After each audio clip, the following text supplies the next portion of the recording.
be the final video in this series on arrow building. And so what I've done is I've went ahead and fletched all these arrows, put all the fletchings on them, and we'll go ahead and pull them out of here. We'll taper the ends, we'll cut the or burn the feathers down to the shape we want, and then we'll wrap the nock end, and I'll tell you why that's important here in just a little bit when we do it.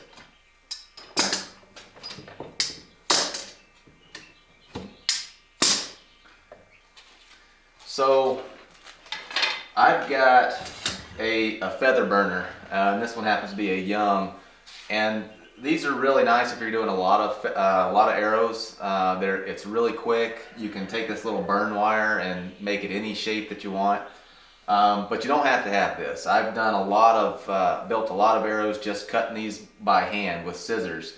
One of the things you can do is just take a ruler, lay your arrow on a table, and put your ruler down, then just take a straight knife or a razor knife and just zip that off. It works well, it just takes a little bit longer, and it's not quite as accurate as a feather burner. And this is just going to be a regular old shield cut. So we'll go ahead and slip the shaft and the arrow in there and just give it a turn. And we'll burn it right off of there.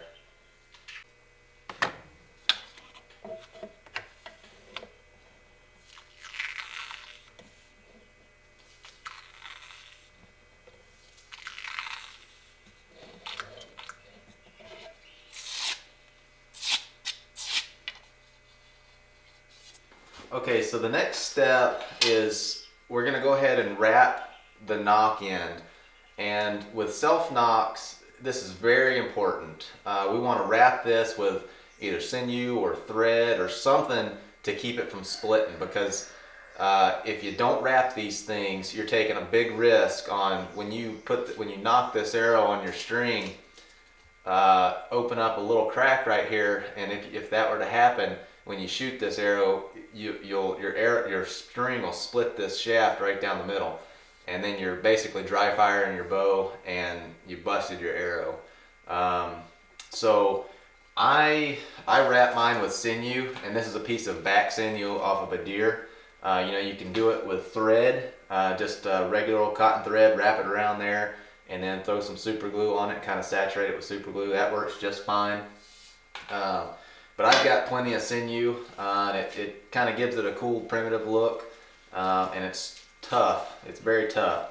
So with sinew, this back sinew, you can just pull off little threads, get you a nice little piece. And the back sinew is different from the leg sinew, in that it comes off in these nice little fibers. So pull you off a string like that, and you can dip it in the water or you can just chew on it. And I guess a lot of people think it's gross, but it's just like a piece of jerky, so without any taste. So whatever works for you. So get it nice and moist, and then I just take some just regular old Elmer's glue and put a little dab on the nock end of your arrow there. Spread it around real good.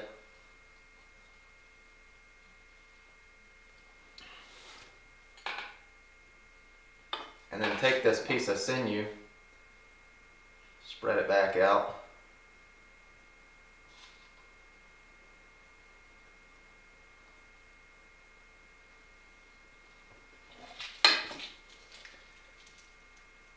Lay it on there.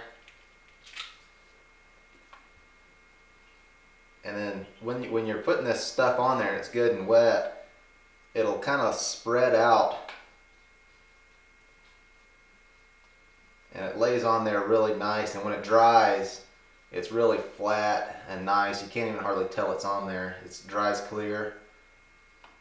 But that'll really strengthen up the nock end, and then kind of spread that glue around. And this stuff will be dry in just a few minutes. And just make sure you wrap every one of your arrows, and you won't ever split a nock. So I've got these arrows wrapped, all of them are wrapped with sinew, and one of the things that I sometimes do is I'll dye the sinew back here, and I'll dye it different colors. Sometimes I'll use a back quiver, and you can't tell what's on the tip, whether it's a broadhead or a field tip or whatever you've got on the tips of them. So if you dye these things, you know, say one color and one a different, and have them, you know, indicating what's on the tip, it's a lot easier to figure out what you're pulling out of your back quiver. So kind of something that's a little bit helpful. So what we'll do now is, since we've got everything burned off, we've got the nock ends wrapped, we'll go ahead and just taper these tips out and just use our taper tool. A taper tool they're relatively cheap, and they're very handy. It helps you to keep everything lined up just perfect on the tip, so that when you're putting your tips on there, you don't want your tip to be wobbling around. And if your taper's not centered up, you're gonna have a hard time getting your arrowhead lined up with your shaft. So a good quality taper tool really comes in handy. You know, you can do it by hand, just on a grinder or a belt sander or something like that, but it's not going to be nearly as accurate. So, you know, do yourself a favor and invest in a taper tool.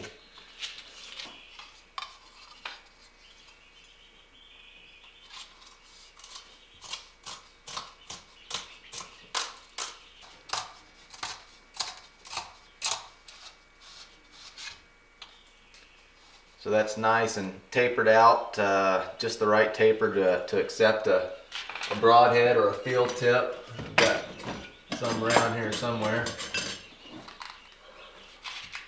So we'll just go ahead and heat that up and put some Ferrule-Tite in there, and be good to go. So I've got a stick of Ferrule-Tite glue. Stuff works pretty good. I've used hot glue before, but it tends to get brittle in the cold weather, and your arrow tips tend to come off when you hit harder stuff.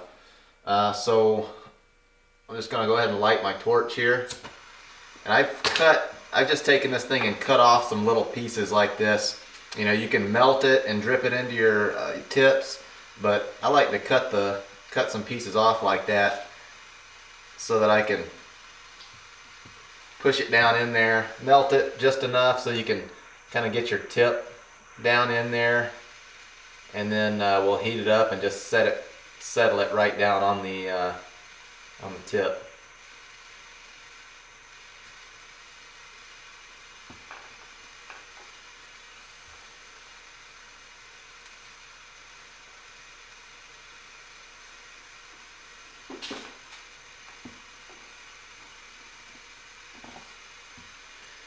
Just give it a little spin, make sure it's lined up, and sometimes they'll wobble a little bit, and you can take them and figure out which way the wobble is.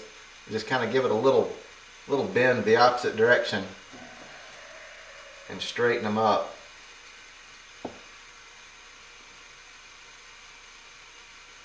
If you sight down the shaft, you can tell pretty good which way it's bending.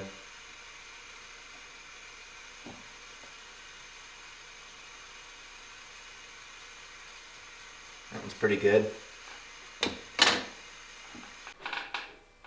So we've got the tips all put on our arrows here, and sometimes you'll have a little bit of excess glue when you put the tips on there. It'll kind of squish out. Just take that stuff and chip it off. It'll dry kind of hard.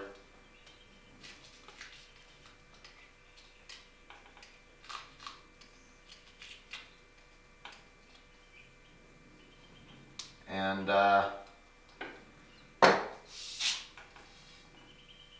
that's pretty much it.